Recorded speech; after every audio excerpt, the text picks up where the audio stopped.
Vamos lá, vamos falar um pouquinho sobre a situação, né, de membros do Conselho que estão sendo solicitados, aliás, foram solicitados a serem expulsos do Ceará, né? Esse movimento vem do clube, vem da diretoria executiva, né, capitaneada pelo João Paulo, e alguns dos seus diretores, alguns não assinaram, como o Haroldo. Fiquei sabendo de outros nomes também, mas requer confirmação, então prefiro aguardar para ter uma definição mais concreta de quem também não assinou essa requisição de expulsão de conselheiros. Mas, para a gente falar um pouquinho sobre essa expulsão de conselheiros, acho que é importante a gente contextualizar desde o começo. Então, peço a você que está chegando nesse vídeo, deixe o seu like, se inscreva, também vou dar minha opinião sobre o cenário que se apresenta e os riscos iminentes que tudo isso tem causado à imagem do clube. Vou falar tudo sobre tudo isso também, mas preciso contextualizar com vocês o que está acontecendo, né? Deixem um like, se inscrevam, compartilhem o vídeo, comentem também o que é que vocês acham dessa situação que está acontecendo no Ceará. É importante a opinião do torcedor também sobre isso, tá? Vamos lá. Seguinte, em outubro foi feita uma requisição solicitando documentos do clube, né? A oposição quer acompanhar ali documentações de fluxo do clube, administrativas, né? Para saber se está tudo bem, se está tudo ocorrendo como se deve, se o clube que acabou de passar por uma mudança de presidentes, né, entre Robinson de Castro e João Paulo, se as documentações estão ok, se o fluxo financeiro condiz com os contratos, enfim. Fazer um levantamento de ordem administrativa no clube.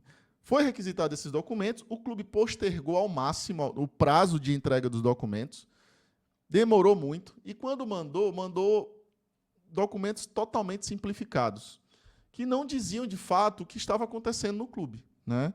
Documentos como, se você quer saber o fluxo financeiro, você quer saber o que operação financeira foi realizada, por exemplo, na aquisição de um jogador, no pagamento de um salário, de luvas, enfim.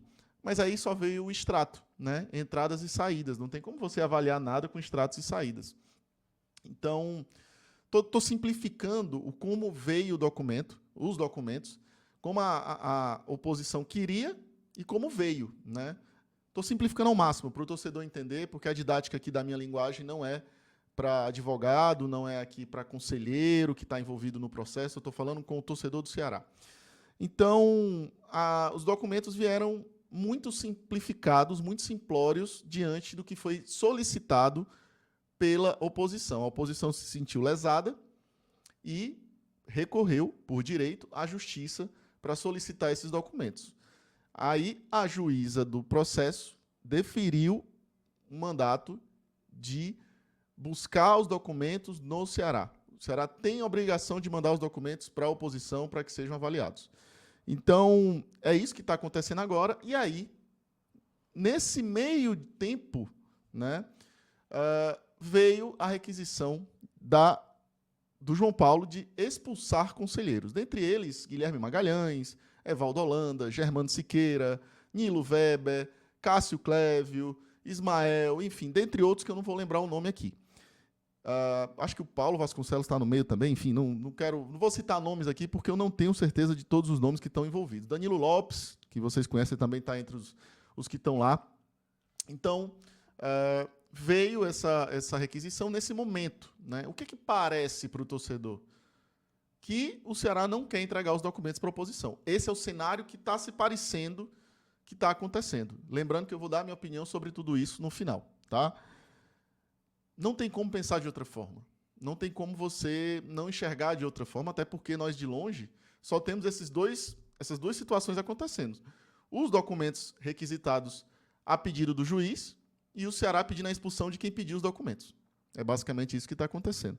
Mas, além disso, também tem um movimento, né, organizado pela oposição, uma oposição que está mais organizada, com cara, com nomes que estão falando, através de um movimento chamado Amigos do Conselho, que tem um canal no YouTube, que está se estruturando, que está levantando conteúdo sobre o Ceará Sporting Clube num nível muito legal, um nível muito bacana, né?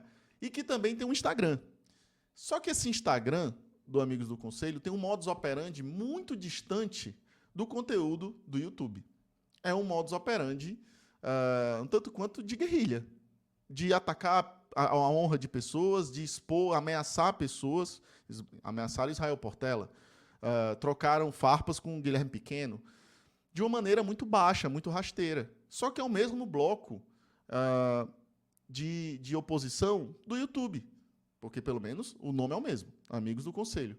E esse modus operandi do Instagram é muito agressivo para uma realidade de um clube que sempre, mesmo em momentos de crise, de situações delicadas, tratou tudo pelo diálogo, por buscar soluções mais internas, mais, sabe, sem expor o clube a esse ponto, porque quando você faz isso, você não está expondo só o Guilherme Pequeno, só o Israel Portela, você está expondo a instituição.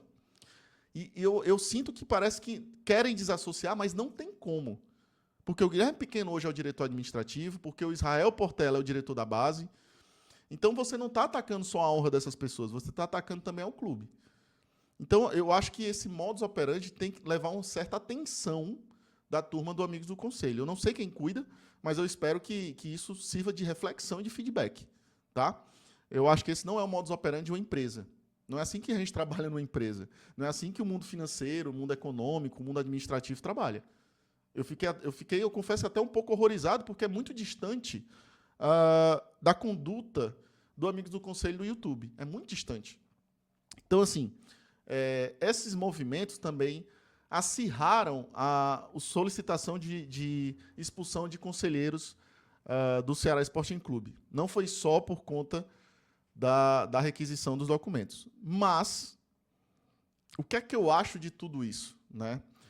Eu acho que a inabilidade do João Paulo, o meu vídeo continua extremamente atual.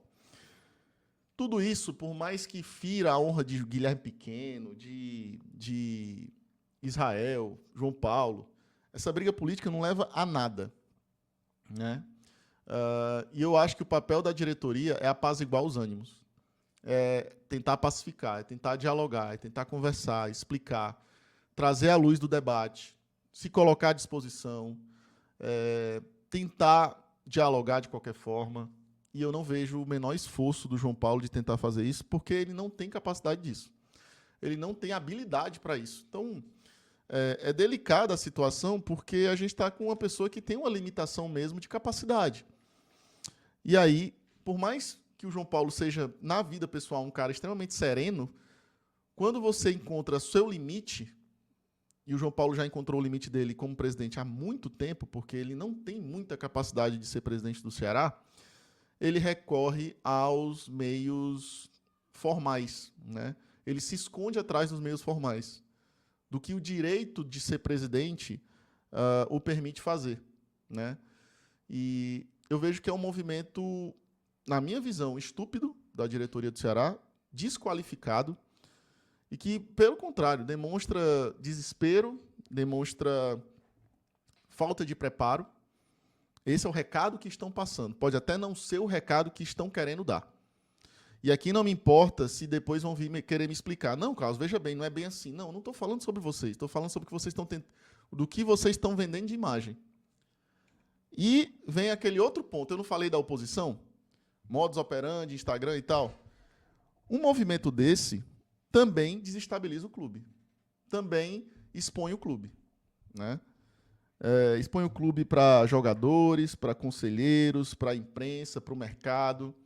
É um movimento terrível também. Terrível. E você está com a máquina na mão.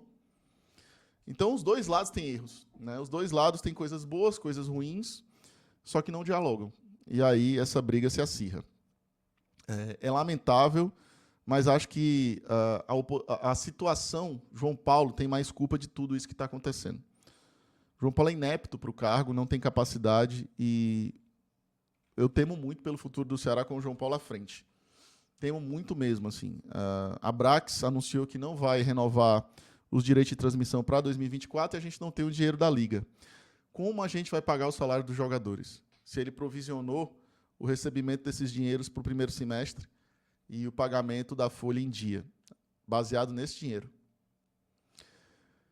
João Paulo não tem capacidade de ser presidente do Ceará e eu temo muito pelo futuro do Ceará com o João Paulo à frente. Esse é o recado que eu dou.